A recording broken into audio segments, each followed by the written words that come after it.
Now that you have decided which route to go towards, whether it's personal branding or company branding, now it's time to really try to hone in on trying to invoke certain emotions and try to appeal to your audience so that you create a positive experience. And that's really what this is all about.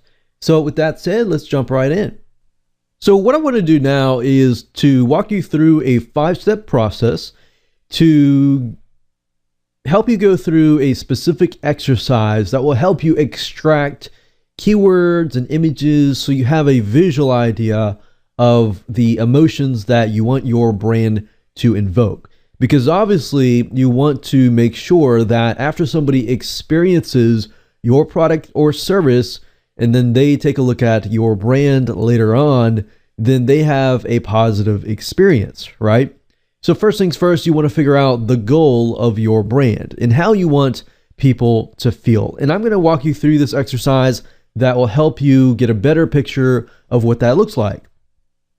So first things first, what we want to do is we want to figure out what's the story.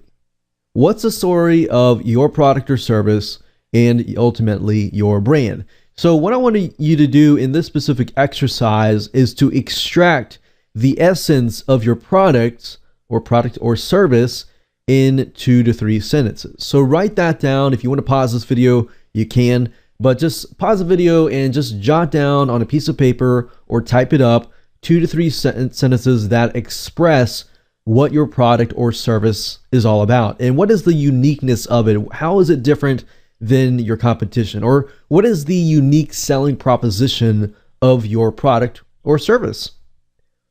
So essentially what you're trying to do is you're trying to get some major ideas or the core message that you want to express to people after they have purchased your product or service. How do you want them to feel? Essentially before they buy your service, and then of course when they use it, experience it, they have a positive experience. And then of course when they see your brand in the future, they have that trust, right? Second of all, after that, what you need to do is you need to figure out, obviously, who's your audience. Who's your audience? Who's your demographics? So what I want to do now is walk you through a step-by-step process to figure that out. Now, what we're trying to do right now is we're trying to do some basic demographic research. And by demographic, I'm referring to the type of person that will be buying your product. And demographics can get all the way down to the detail of the race of the person, the age of the person, and the very, very specifics. You know, are they still in college? Do they have a college degree? Do they have a graduate degree? How much money are they making? What kind of houses are they living in? What's their lifestyle? Because if you know this type of stuff, then you know if they're going to see your brand as cheap or too expensive, or what's going to go actually in their minds. So this is going to actually help you out and set the platform up so that when you do set up a logo and do set up a design, it's just going to make sense. And this is something that a lot of people tend to not really think about. They just jump into branding. They think, okay, I need to do a logo. So they go on a logo site and just go and buy a logo. You know, I've been there. We've all been there. But it's time to do a little bit different by doing some demographic research. So there are 2 specific sites that I recommend. Number 1, it is Alexa.com. Alexa.com is a site that is owned by Amazon. And specifically what it does is when you enter a website or a URL into their search engine, it'll basically tell you the traffic stats, and it is paid version. So the paid version does cost about $45 per month. But to be honest, what you need to do is just grab the first month, do your research, and of course you can exit anytime you wish. Now, Alexa.com is nice because it gives you the exact data that you need. It's going to tell you, and what you do is, generally speaking, you can enter your competitor's URL into their search engine, and it's going to tell you exactly what type of person your demographic or audience is. And the reason why you want to figure this out is because when it comes to, driving traffic and doing ads, then you can target those types of people. Because if you try to target everybody, guess what? Everybody is not going to buy your product. It really comes down to very specific. So what I'm going to do in just a minute, I'll show you the site and I'll give you an idea of what it looks like and how to use it. So obviously Alexa.com is a paid subscription, but to be honest, in my testing and everything like that, I found that there is a site called Quantcast.com and it is free, but it doesn't really give you the data that you need. And oftentimes it can take half a day to do research, and really time is money. Another little tool that I use is Facebook Insights. Facebook Insights is free. It's provided by Facebook, and this shows you the different side of your demographic audience. It gives you a side of them to show you their lifestyle. And if you think about it, Facebook is collecting all this data from people and basically collecting it, and you're able to see, their lifestyle. Are they married? Are they not? Are they single? Or do they have houses? And other things like that. Their lifestyle, their page likes, their likes, what kind of jobs they have, and things like that. So very, very powerful stuff, and I'll show you it in just a minute.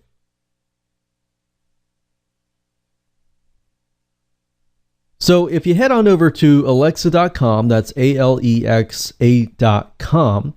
and what you need to do is you need to figure out who your competitor is. And if you can find a big competitor, that's even better. And the reason being is because you need to enter the URL or the website address into this box. Now, when you do that, say for example, I entered WordPress.com because that's a big enough site, and maybe I want to build something that is similar. Now, if you scroll down here, you're going to be able to see a guesstimate of their traffic. You're also going to be able to see more information such as the country, the estimated unique visitors, and so forth. But you're not going to be able to see this unless you upgrade. Now, you can actually see that the people that are visiting this site are mainly from the US, from Brazil, and India, and other parts, as we can see here, like Indonesia and so forth. And you can see the exact amount of visitors that people are actually coming from. You can actually see more results if you upgrade. You can see how engaged are visitors to this site. And you can also see, in addition to that, what keywords are they typing in to reach the site, how much search engine traffic, how much upstream sites. And then, of course, what we really, really want to pay close attention is the demographics. So who visits the site? Well, in this case, we can see for WordPress.com that it is mainly female. And then education-wise, it looks like many of them have no college or some college. Now, that doesn't necessarily tell us what kind of person it is until we take a look at the Facebook Insights. Now, I will say this. I know this for a fact. Like WordPress.com tends to be a lot of business people, but tends to be like women. And WordPress.org, that's more of like a do-it-yourself type thing. I've done research and I found that it is mainly men, older men, which is interesting. So it really depends on the angle of your product. Just because it's WordPress doesn't mean anything. The fact is you need to figure out who your competitors are and exactly what site they're visiting, and then research that. Because otherwise, if you just type in WordPress, one could be women, one could be men. You see what I'm saying? That's why if you created a logo for men for WordPress, something similar to WordPress.com, then guess what? It's not going to appeal to that demographic. But if you create a logo that appeals to women, and the demographic mainly are women, even though you might be trying to reach everybody, then guess what? You're more likely to reach that specific demographic. Now, as you can see, browsing location, they're mainly, it looks like, in school or home. Now, just because they're at home doesn't mean that, they're homemakers. It could also mean that they are business people.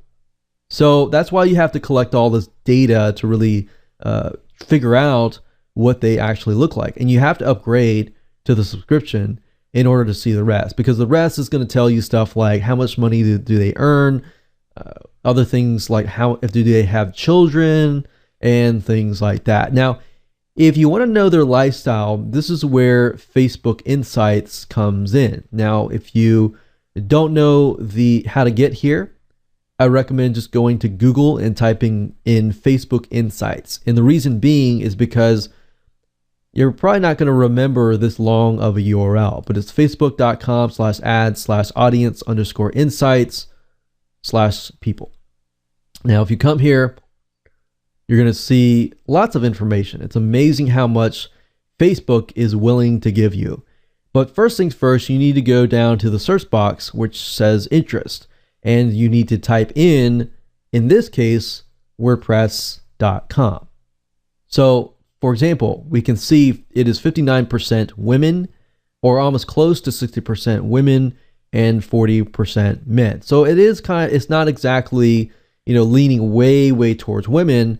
And we can see it's close to the half mark, but we see that it is majority women. Now, if that's the case, we may want to take a neutral approach and have our logo not just appeal to women, but have it neutral so that it's not manly, it's not, womanly, it's kind of in the middle.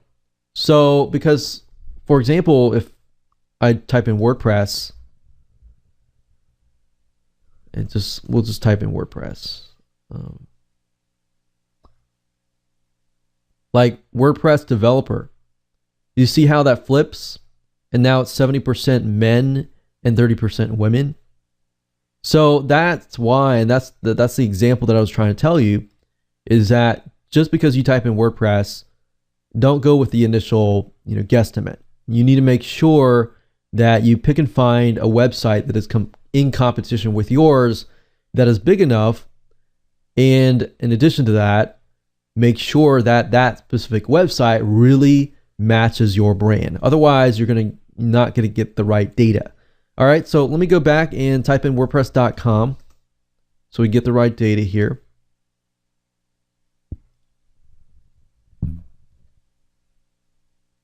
Like so. And as you go through here, you're going to see lifestyle. So you can see the demographic and interest data based on purchase behavior. This is powerful stuff. I mean, this tells you what their lifestyle is all about. Things that they like, soccer and SUVs and grandkids. So that gives me a better picture of what kind of person that might be. Relationship status. Most of these are married, but some of them are single. Education level. We can see most of them have a college degree. And the job title, this gives us a better view of what their life looks like. Arts, entertainment, sports, media, computer mathematics, so very analytical. Production, IT, technical. So we can go back up here and we can type page likes. So we can see exactly what they are liking.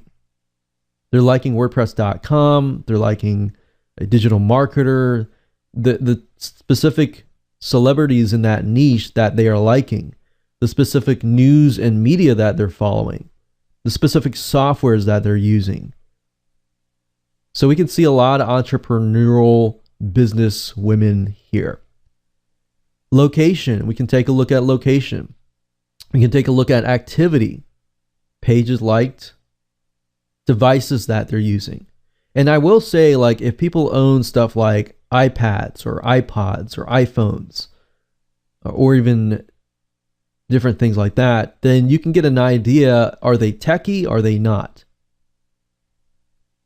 Household income. So most of them earn about $50,000 to $75,000.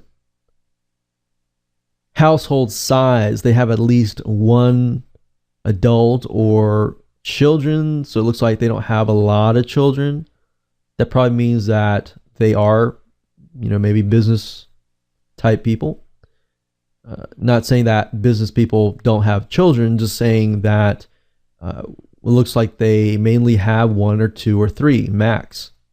So a small family, home market value. So what this is kind of doing is it's painting a picture of who exactly you're trying to reach. Now, purchase is amazing. This stuff is amazing to have access to. Retail spending, online purchases. If your product is online, are these people going to really purchase your product or not? Like purchase behavior, mainly business purchases, subscription services, food and drink, and so forth and so on. So now that you have gone through the demographic research, you know now exactly what type of person you want to reach. Now, the question is, okay, where are we going with this? How are we invoking emotion? Well, now that you know exactly who you're targeting, you can write up an idea of what their day-to-day looks like, what kind of emotions are they going throughout the day. And you may not get, an exact, but for the most part, you can pretty much tell from the demographic data, how are they going about their day and things like that. So from that, what we need to do is we need to do what we call the keyword challenge. And I want you to jot down 15 words that associate with your product and keeping in mind that demographic audience. Because now that you have that information, you can begin to jot down keywords that relate to your product, but keywords that would actually excite your demographic audience, right? And then once you have those 15 or so words, you can do 10, that's fine, but you want to do at least 10 to 15 words. And once you have those words, what I want you to do is find pictures that relate to those keywords. And the reason being is because when you create your logos or your mascots, a picture is worth 1,000 words and it paints 1,000 words. And having that in hand shows you exactly what your logo should look like. It may not be the exact, but it gives you a better idea visually what it all looks like. So there are several sites that I like to go to, and these are what we call royalty stock photo sites, which basically allow you to go here, download them, and use them for commercial use. Now, in this case, we're not really using it for that purpose. What we're trying to use for this purpose is to type those keywords into sites like Pixabay or even Big Stock Photo and seeing what kind of images actually show up. Now, the reason why I like to use this method versus just going to Google and looking for images is because these are paid sites. Big Stock Photo is a paid image site, which means that people pay money to see and use these images in their business. Pixabay, they give it to you for free, but in addition to that, you can use it for your business as well. And the reason why these are so powerful is because, for example, if you go to Big Stock Photo and you type in emotions such as excitement, then the nice thing about this is you can actually see how many times people downloaded these images. So you can say, okay, most popular, and we can see from top to bottom which ones are the most popular. And in doing so, we can take a look at the colors. So colors, yellow tends to often express excitement. And we see, you're looking through here, you actually see a lot of yellow, actually. Yellow, yellow, yellow. So without you realizing it, and we're going to talk more about this in color psychology, but without you realizing this, there's actually a lot of yellow. There's a lot of specific colors that psychologically impact the feeling as somebody is actually looking through your logos. So we're going to go into this in a little more detail, but colors actually matter a lot. But how you portray your logo, these are just exciting or depending on the emotion. And this allows you to see and feel the emotions. So having these open, you can go through them and see, okay, how many emotions am I actually getting? Am I getting more of a positive experience, or am I getting more of a negative or a reality check kind of feeling? So it doesn't matter, but what you're trying to do is this allows you to see what your audience sees. See what I'm saying here? So you're not really using these in your logo. You're just getting kind of inspiration and getting a feel for what kind of emotions are going on. And last but not least, I want you to get some inspiration. And by doing this, all you need to do is go to Amazon.com or Pinterest.com. And the reason why you want to do this is because these sites have books on it. For example, Amazon.com, if you go to it, you can take a look at the books, and you can take a look at the images that they use, the words they use to portray their book. And words are crucial. So you can get some inspiration from that. You can go to Pinterest also, and Pinterest is really, really good as far as showing you images that relate maybe to your brand or your competitor's brand. So you have an idea of the different images that are showing up for the different keywords that will apply to your logo. Now, all of this will make more sense when I actually show it to you, and at the end of the day, show you, different keywords and different images that we have gathered, and that will really help you get the mascot and get the logo that you're going to need. All right. So with that said, let's move on to the next video.